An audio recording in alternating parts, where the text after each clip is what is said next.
you are afraid of going against the grain and interrupting the status quo, even though you're not really happy? Are you feeling stuck, unfulfilled, or even anxious about where you are in life right now that you're 30 or a few years in? Trust me, I've been there. In today's video, I'm going to share how you can start over at 30 or in your early 30s, mid 30s, anywhere in between that. Step into your purpose, because I'm all about that, being purpose aligned, and rebuild your life in a way that feels aligned and fulfilling.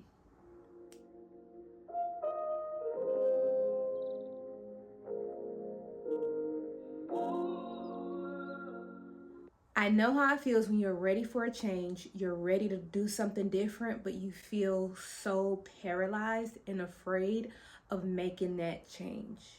Just recently, I made a big life decision to quit my job and start over. Trust me when I say that it was scary. Haunting me at night after I made the decision to quit, kind of scary. But I know deep down that it was the right decision to align with my true passion and purpose. Society can make us feel like we are behind if we are not settled into a career, had started a family already, is in a marriage, or a certain type of lifestyle by the time that you're 30, right? But what matters most is living a life that is fulfilling and, most importantly, that's true to you. For me, I left a stable job because deep down, I just knew that it wasn't for me. Honestly, I had been knowing this for a while, a long time. And the reason why I hadn't done anything before is because I hadn't exactly established something else. Most people will tell you, don't quit what you have going on right now. Don't leave that stable job until you have something else secure that's lined up. And that was something that I was trying to do. But it came to a point where even when I got a new job that had some of the things that I wanted, which was more money, a shorter commute. When I got there, it just didn't feel right. Like instantly, day one did not feel right for me. And that's when I knew that I would not be returning. And the funny thing is that it wasn't scary for me to quit as much as it was scary after the fact. When I thought about what I had actually done, like, oh my gosh, I don't have a job anymore.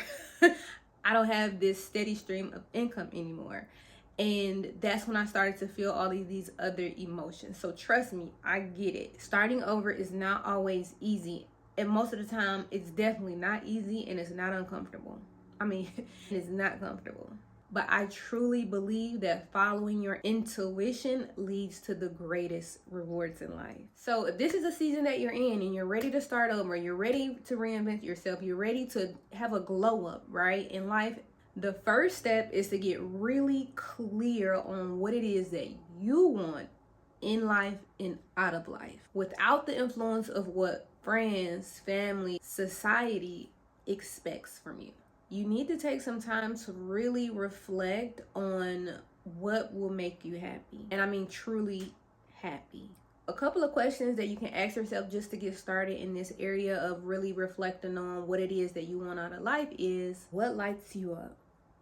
That's the question you can ask yourself. What is it that lights you up? What is it that puts your heart on fire? The second question is, what kind of life do you want to wake up to every day? What kind of life would you be excited for the morning? Like, what's my girl name? Is it Annie? When you feeling like Annie and you just singing about tomorrow, I love you, tomorrow. Like, what in life makes you feel like singing like Annie, makes it feel like Christmas morning every time you get up? What is that? Now, one thing I want to say is it can be really hard to even imagine that. Like, I know even for me, when I think about, well, what is it that I would want to get up to every day?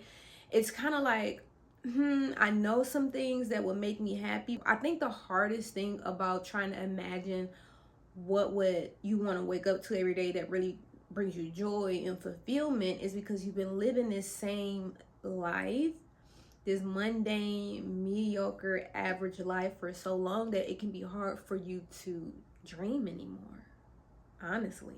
But that's the place to start. That's where you want to start, is reflecting on what it is that you want out of life.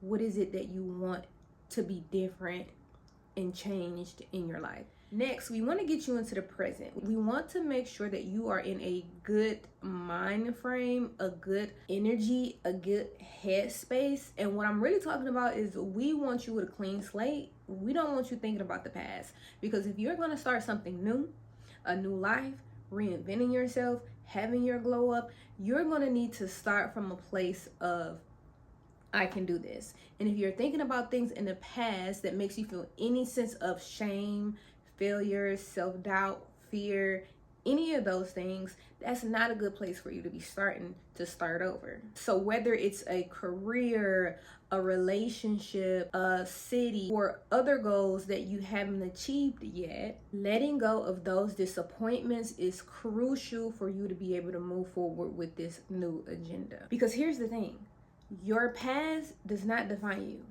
okay? Say that out loud with me. My past does not define me. Your past has made you who you are up to this point. You've learned lessons. You've gone through things. You've gained experience. It has built you and hopefully built up your character to what it is now, but it's not a defining thing for you. You can change, okay? You are not stuck, even though you might feel stuck. You are not stuck. You can change. You have to have that strong and deep belief that the past is the past and it has no effect on what you can create moving forward. Once you have reflected on what it is that you really want out of life and who you really want to be, and we've made the decision to let go of the past, release any past failures, and not let what happened in the past define you, whether it's failures or not, now it's time to create a vision for your life to move forward. Let's think about the bigger picture and then break it down in small actionable steps. For example, maybe you want to start a new career, build a business, move to a new city, break up with the person you're with, or even start dating again. Whatever it is, set clear intentions and take one step at a time. Learn some new skills, develop some new habits, whether that's personal growth, financial stability, or even starting a new business venture. Make sure you are investing in yourself. This is your time to evolve and grow. So don't be afraid to put money into things that's going to help you out, whether that's courses, a new book, a program, coaching, therapy, whatever it is, whatever it may be, to help you navigate this journey. Now let's be clear. Starting over requires stepping into the unknown. But as cliche as this is, growth happens outside of your comfort zone. And let me just spend a little bit of time here to kind of flesh out that concept, because it is definitely, again, cliche and overused. But the way I like to think about it is this. When you are comfortable, it's because you're probably doing what you've been doing for a long, long time, right? So when you're doing something new, it's naturally going to be uncomfortable because you're not used to doing it. You may not have that confidence yet because you haven't been doing it. And so you're having to build up this belief, this confidence, and this sense of regularity and comfort. So the way I like to think about growing outside of your comfort zone is the actions that you take should stretch you, but they should not stress you. Okay? And I think of this in terms of your nervous system. You want to be giving yourself actions to take in baby steps is what I suggest. Or, small things, one thing at a time, things that are doable, things that, again, stretch you, maybe something you're not, familiar with doing, but it's not going to create this sense of unsafety. Right? So if you're feeling unsafe, then maybe we need to kind of figure out why, because you should feel maybe uncomfortable. There should maybe be some, again, discomfort, but you shouldn't be putting yourself in a space where you're triggering your nervous system, because then it's going to be hard for you to keep going and take the action over and over again, which is something that you're going to have to do if you're going to make this change, if you're going to create the results you want, if you are trying to reinvent yourself or start over and create this new life, the one that you love, not the one that you're settling for. And also, it's okay to not have all the answers. It's okay to take it one step at a time. If you identify as being an independent woman, high achieving, overachieving, ambitious, any of those things, which I have definitely used some of those terms to describe myself in the past, then I want you to know the life that you had before, or the life that you have now, a lot of what you did, a lot of the way that you probably were able to create what you created has come from, probably, if we're being honest, a very masculine oriented place, right? And so you're used to having like this control, you're used to having things that are predictable, that are calculated, that are, things that you can kind of plan for, etc., etc. In this experience, I want you to release that. I want you to take on the challenge of saying, I'm just going to get started. I don't need to have all the answers. I don't need to know all of how this is going to come together for me. I'm just going to take the first step and let the rest continue to be revealed to me. Because the key is just to move forward even when things feel uncertain. Which leads me to this next thing. The reason that many of us don't start over or start something different, do something different in their lives, is because they're afraid of failing. They're afraid of failure. But again, failure is a part of growth. Like, it's par for the course. You cannot succeed without failing. If anything, I think all of the greats failed first. And a lot of times they failed hard, they failed big, they failed so badly that it gave them the drive to get it right and to continue fighting for what they wanted, fighting back in life for what they wanted, because they failed so bad the first time, or the second time, or the third time, or however many times it took. Which reminds me of that Cardi B song where she says, if you fall down 9 times, you better get up 10. Okay? Okay. And then there's also the fear of judgment. We're always worried about what other people are going to think. Trust me, when I decided to quit my job after I actually did it, the first thing a lot of the thoughts that was coming into my mind was, oh my gosh, what are these people at the job going to think? What do they think? And then I was thinking about some of my coworkers who were at my last job that I was having plans on meeting up with, just so we could kiki about how the new job was going, right? And I was thinking about, oh man, what are they going to think knowing that I freaking quit this job? I thought about my family, right? Because I was going to visit them for a birthday, and I told them, and it's like, dang, what do they think? Gratefully, they've been supportive, but it's normal and it's natural for you to think about, what are other people going to think? How are they going to judge you? How are they going to look at you? They're going to think you crazy, right? Like all of the things. But regardless of whatever anyone thinks, what you have to really be convicted in your heart and for yourself is that this is a life that you got to live every single day. And that's what I was really like anchored in when I did decide to quit my job. I knew for me, I could not see myself going into that building every single day. Like, I couldn't even see myself less than 30 days. That's why I was like, after day one, I might as well wrap it up, because I don't even want to continue to waste these people's time, right? Like, I already went through the interview process and the onboarding process. That's enough time and energy and resources wasted.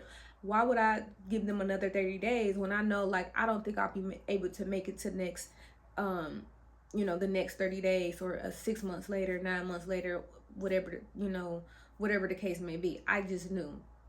And so you are the one that's living your life, and that's going to be living in whatever the relationship is, the job is, the city is, whatever it is. You have to live that day in and day out. And if you are not happy, if you are not fulfilled, if you feel miserable, or even if you're settling, even settling is like this killing me softly type of vibe, right? Because it's not all bad, but it's also not all good. And deep down in your heart that you could really be doing so much more with your life. And then, of course, our good old friend, imposter syndrome. Whatever this new thing is that you're trying to get into, whether that's, a new career, a new relationship, the dating scene again, going to a new city, or just being a different person, right? With reinventing yourself. That sense of not good enough, not worthy, or can I do this? Do I have what it takes? Right? Like, those questions will start to come into your mind. They will enter into your head, and you have to be aware of that, aware of them, aware of those thoughts, and don't try to push it away. As a life coach and having a counseling background, I always say lean into it, right? Just lean into it. Let it be. That's one of the best things that you can do is allow the feelings, the thoughts to come in, but don't let them be the determining factor. Don't let them be the thing that you're making decisions from, or the basis for how you see yourself and your ability and your capacity and what you can do. Because remember, when you're starting over, anyone who started over, they start from the ground up, right? They got to start from the first stair and keep moving on up. They start from the bottom, I mean, so to speak. So I want you to trust in your ability that you can make things happen and you can figure things out along the way, and that God is always with you and He is going before you. So starting over at 30 is not a setback. If anything, baby, it is the greatest comeback in your life. It is like Rocky Balboa. I don't even know. I'm not really familiar with the series, but I feel like he had this fight where he was coming back to prove a point or something like that. He was coming back for the title. You know what I'm saying? And honestly, the way I like to think about starting over at 30 is that you're not starting from scratch, okay? You're not new to this, okay? You've been in the game for a while. You know what you like, what you don't like, what's your standard, and all of the things. You are starting from experience, and that's a beautiful thing. So now when you're reinventing this new woman who you want to be, this new person that you want to be, and you're building this life that you love, this life that you want to wake up to every day and have joy in your heart, you are starting from a place of lived experience, from a place of I've been here already, and now I can move that much more faster. And now I can move that much more effectively because I've been here before. I've done this before. I know how this go, and I know what I need to do now, even more so, to really create the life that I want. And yeah, it's going to be some unknowns. And yeah, it's going to be some things I maybe need to learn or figure out. But I've done that before. So I know I can do it again, especially on this journey that I am choosing, that you are choosing. And it is an opportunity for a empowering fresh start, empowered new beginning. Or really, let's just call it a new chapter, because we starting from experience and not scratch, right? You have the chance to build your life on your terms and create something beautiful. No one is stopping you. No one is holding you back. I want you to release all of the judgments that you are placing on yourself, or that you think that other people are going to place on you, all of the expectations, all of the things you think you should be doing, all of the standards, all of the status quo. Like, I want you to right now decide that you are going to release all of that. Unhook from all those things. Untether yourself from the culture and society and family and all of these things, so that you can really choose you and really build this life that you've been waiting for. If this video has resonated with you, I want you to hit that subscribe button, because we are going to have so many more videos like this to come. This is just the first one. Now this is just the beginning because I haven't done this before. I also want you to share with me what your takeaways were in the comments. What notes do you have, and what it is in your life that maybe you want to start over with. If you want to reinvent yourself, I want to know. I definitely want to know. As I'm starting over, I want to be around other women that's doing the same thing. I want to be in community, and that's really what I want this channel to be, is a community of women who can support each other and be inspired by one another and continue to help uplift each other just through watching my video, making a comment, and reading the comments of other women who are experiencing or going through and navigating the same thing. So again, your past doesn't define you. It's your ability to pivot, embrace a fresh new start that does. So if you made it to the end, thank you so much. I love you, and I'll see you in the next one.